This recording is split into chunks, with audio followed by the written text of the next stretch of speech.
And joining us on the line, it's great to welcome back to Flow. We haven't spoken to him for a while. I think this might be the first time this year. I suspect it may be, but it's been great to chat to him every time. No doubt this will be much the same. We're joined by Aarun Jurd. G'day, Aaron. How are you today, mate? I'm doing great, Clayton. How you doing, man? Doing good, doing good. I reckon this is the first time for 2021 we've chatted. I really do. I think it was late last year was the last time we spoke. It would have been, actually, yeah, because I haven't released any new material for a while. So it would have been, I think, about April, May last year, maybe. So, yeah. It's nearly been 12 months. It's getting that. So what's been happening to you? Have you managed to survive through COVID and all that sort of thing? What's been your last 12 months like? You know what? It's actually been, going back a couple of years ago, I got really busy doing live shows and gigs and everything that I didn't really have much of a chance to write any new material. But COVID, if you can, say that it has a silver lining for me anyway, has been that it's allowed me to sort of step back from, performing regular gigs and shows and being able to actually write some more material and just focus on that and the recording side, because I'm one of those type of people, Clayton, where I can't just sort of sit down one day and say, okay, I'm going to write a song today. I really have to relax into it and feel inspired by something. So it happens at random times, and it's often when I'm relaxed and, not worked up and everything like that when I'm busy. So it's actually been good for that COVID in that sense. I do love performing live. It's one of my favourite parts of everything I do. So it's sort of been a little bit unfortunate in that sense that I haven't had, a hell of a lot of work in that area. But, the good part of it is I've been able to write more material and work on this next EP that I'm working on at the moment. So that's been cool. So the songs you've been writing, have they just been your songs, or you've been doing any collaborations? What have they been like? Most of them have been my songs. I was never really one to do co-writes just because I'm much more comfortable myself, like writing, in my element sort of thing. But funnily enough, I've written a couple of co-writes in the past year with just people that I've met, in the industry and that sort of thing. And I'm definitely broadening myself up to writing with other people a lot more, and it's becoming more of a something I'm more comfortable with now than what I ever used to be, because I was so used to just writing alone. That's how I started, and for years that's what I was doing. But recently I've actually started co-writing, and I actually find it enjoyable in the sense that, sometimes it could take me a couple of hours to write a song, it could take me a couple of days, it could take me a couple of weeks. It really depends, whereas when it's a co-write, it seems to just, bash out a lot quicker because you've got two minds or three minds or however many people are co-writing working on this same product. So, when you're sort of stumped for ideas, someone else will chime in and they've got a really good idea, and it's a little bit of a quicker process, whereas when it's normally me by myself, I think a lot into it and, the right phrasing and everything else. So some of them end up being quick, and then other ones that I write, it could be a couple of weeks. So it's a lucky dip. Is some of this uncomfortableness with co-writing, is that because you're a bit shy? A little bit. I mean, I've always been very much an introvert, so which is funny given that the job that I do with music and everything really requires to be an extrovert. But I don't know. A lot of it is that, and I think you're always hoping that the people you're co-writing with, whenever you suggest something, a line or whatever, that they're not going to think, oh, that's crap. You know what I mean? So you're sort of hoping that they're going to like it. As well, so there's that element of you're a little bit nervous, and but I don't know. I've definitely become more comfortable with it. The last few times I've done it, and I think the trick with it is just to try and surround yourself with co-writers that are very similar minded to you, and have a similar direction and idea for a song, and it always seems to come together and work that way. So when you're writing your songs, and you said about that, things, inspiration can happen at any time when you're nice and relaxed. Is that when you're watching TV, or is it you're laying in bed, or these moments that come to you? When are they, and can you actually then take advantage of the inspiration coming to you? Because I'm just sort of thinking, if you're at a relaxed in a situation with other people, you might not have the ability to be able to do that. Yeah, and that's exactly right. I mean, a lot of the time with me, it might hit me at a random time, where I might be busy doing something and I think of a line or part of a melody or something, and I quickly try and put it in my phone or something just so I don't forget. And the main reason I do that is because there's been times before in the middle of the night where, I'll wake up and I'll think of something and I think, oh, that's a cool idea for a song. I'll remember that in the morning, and then I go back to sleep and I've completely forgotten what it was that I come up with. So to try and avoid that from happening now, if I think of something, I try and record, whatever it is I've thought of, or write down the line that I've thought of or an idea for a song.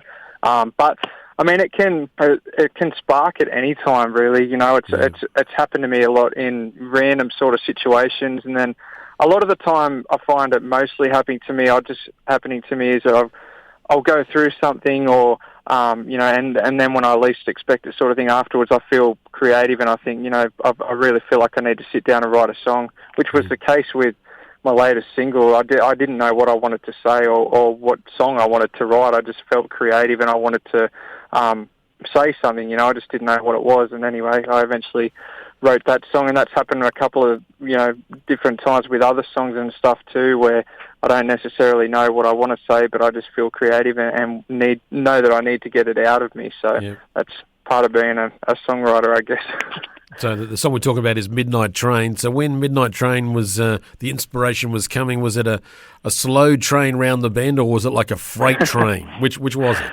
It was definitely a slow train to start with, but then it ended up becoming a freight train, funnily enough, because I sat down, as I said, with no ambition. I had no idea what I wanted to write. I just knew I wanted to write something. So I randomly started strumming chords on my guitar, and from that I started to get a melody in my head, and with that melody I wrote a couple of lines of the first verse, and after I wrote those couple of lines, it was just like boom, the freight train hit, so to speak, and I knew exactly what the song was going to be about, what direction it was going to head in, and what sort of sound I was going for as well with it. So it was cool the way it happened. I mean, it was a little bit different to previous times. I usually have a little bit of an idea of what I want to write about, what I want to say, but this time it was completely, in the dark, and it wasn't until I wrote those first couple of lines that Midnight Train started to, the direction of it started to come to life. So, and that sometimes is how it works. I don't know. I mean, I'm not a songwriter. You are, so I guess whatever way it works is the right way, and there is no wrong way. So,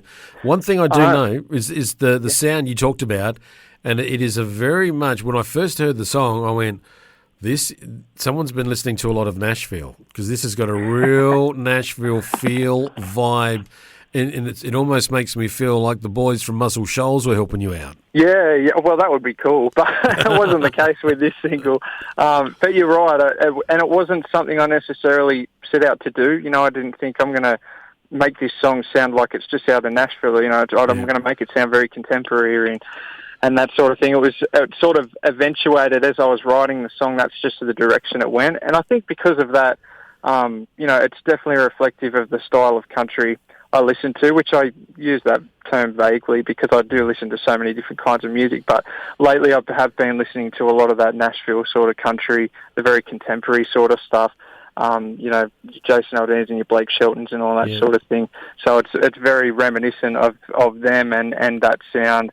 I'm actually insanely proud of it. I love the song. I love the whole vibe of it and everything. And I mean, I've released a number of singles before and compiled them onto an EP, and that was released at the end of last year. So that was sort of a chapter one, and Midnight Train's the first song of the chapter two, and it's a little bit of a different direction. But that's just because I listen to so many different types of music, and it's bound to eventually come out in my songwriting as well. So who knows what the next songs are going to sound like. Tell me about the video, because the video is pretty cool as well. Oh, thank you very much. It was filmed by a guy called Jeremy Manette of Eyes and Ears Creative, and he just did such a great job of bringing the video clip to life. But it basically follows a storyline of this girl who is a metaphor for what the song is about, but she's working behind a bar and she dislikes her job, and she's mistreated by management and co-workers and customers and everything that come into the bar, and she really just doesn't want to be there, but that's her livelihood. It's what puts a roof over her head and everything.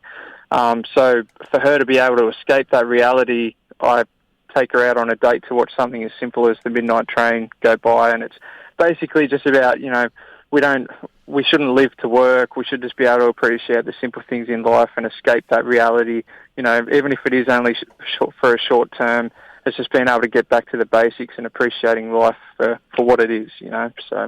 Yeah, and I just love the fact that this is a mega budget production, because I tell you what, that wasn't easy to get that train to be just come along right at the moment you needed it too.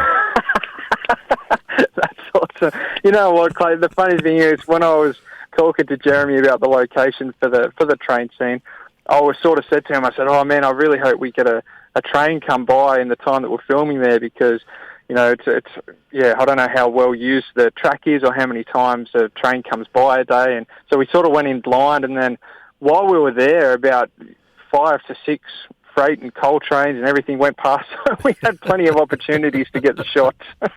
Yeah, I saw that. I thought, yay, they got one, and then it was it. But that's just the luck of it. You could have been right. It could be one of those that only gets used once a week, but you're lucky, you timed it well. I mean, I'd love to tell you that, it was a mega production, and, we planned those trains and got the drivers to be in on it and everything. Yeah. But unfortunately, that wasn't the case. We just lucked out. Now, Aaron, you mentioned a little while back that you haven't been doing any live shows of late. So I'm just sort of wondering, I know you're going to be on Keppel. You're doing the country on Keppel. So how do you feel about now suddenly being out in front of an audience? Are you nervous? Are you apprehensive? Have you been practicing? What are your chops like at the moment? I guess we're going to find out. But to be honest with you, I am a little bit nervous, only because it has been a little while and I've focused on other things, that trying to step back into it now, it could either fail miserably or it'll be like, it's sort of like riding a bike, you know what I mean? Once you've done it a few times, and I've played many shows, so I think hopefully it'll just be like stepping back in and being able to perform just as I was 18 months or so ago before COVID hit. So it's gonna be interesting, but I really do miss performing live, and it feels like it's been forever since I have. So it's going to be really nice to get back up on stage and do what I love. And as far as trying to keep my chops up, like vocal cords are a muscle, as everyone knows, and you've got to use them to try and keep them in the agility of them and keep them in shape. So I'm always, playing the guitar and singing at home, or I'll just, put on songs and I'll sing along to them, even while I'm driving and that sort of thing. So it's just trying to keep that agility there, because the last thing I'd want is to hop on stage and I can't hit notes or anything that I normally could in my songs anymore. So I think hopefully we should be all good. Well, I certainly hope so. In the car, whose songs are you singing along to, yours or someone else's? Definitely not mine, because I'd hate to pull up at traffic lights and I'm playing myself and singing along to it. I don't normally listen to my own songs unless I'm listening to mixes or anything, when it's in the studio. And that's not taken away from my own songs. It's just I'd feel a little bit cheesy doing that, but I listen to a lot of Jason Aldean's a major influence for me. Lady A, Rascal Flatts, Garth Brooks. I've got so many different, and then it even spreads to more rock like Led Zeppelin and Guns N' Roses and stuff like that. So I really do listen to a wide range of music. I wish I could just narrow it down, but it's pretty broad. Nothing wrong with that. Nothing wrong with that at all. Now, Aaron, what's coming up? You're working towards another EP after the country on Keppel. What's next for you? Yeah, it'll basically just be getting. I've got a few more singles coming out in the lead up to the EP, but it should be coming out early next year at this stage. Yeah. So that's going to be pretty cool. It's sort of another chapter, and something else that I've been working towards, and hopefully just some more live shows. To be honest, as I said before, I've definitely missed doing them. So I hope to be able to get some more of those in the near future, and get back to what I love doing as well. Sorry about the noise there, but I just clicked on your website because I wanted to give it a plug, and Midnight Train started a little bit early for us, but that's all right. Those things happen. It's all planned. We just wanted to plan behind my voice as I was talking, It's an intro. But I'm just going to give you your website a plug, aarunjurd.com, and have a look on there, and that's what happens. That's the way it goes. I've got no problem with it. It's lots of fun.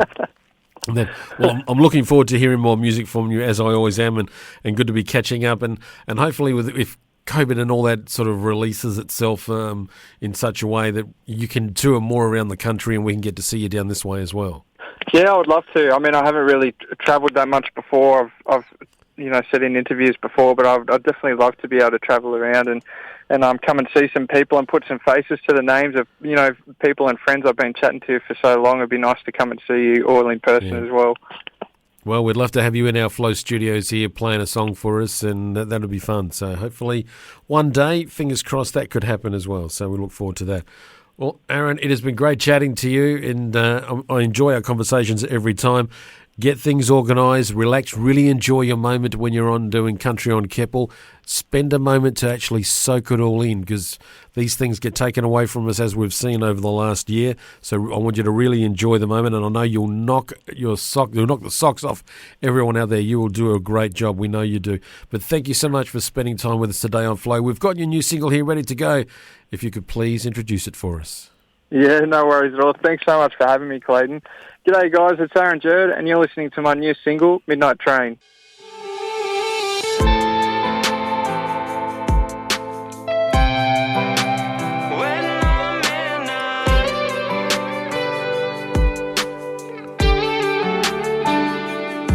I got a four-wheel drive with big mud tires. I'm gonna point them down the road. Jump on in and tell your friends you'll be back with the morning glow. I know you work real hard at the truck stop bar, pouring drinks for all the gents.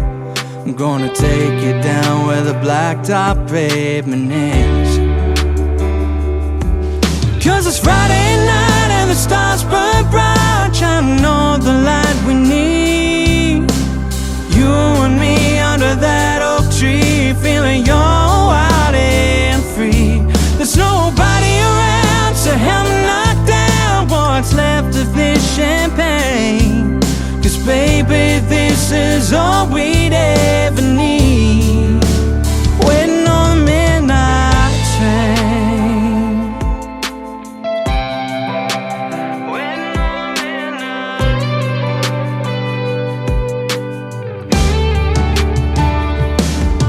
Couple glasses down and the distant sound of roaring engines on the hill. You turn to me, count down from 3, and you lay one on my lips. Then the ground starts shaking, there was no mistaking that it set the perfect scene. And baby, I don't ever wanna leave.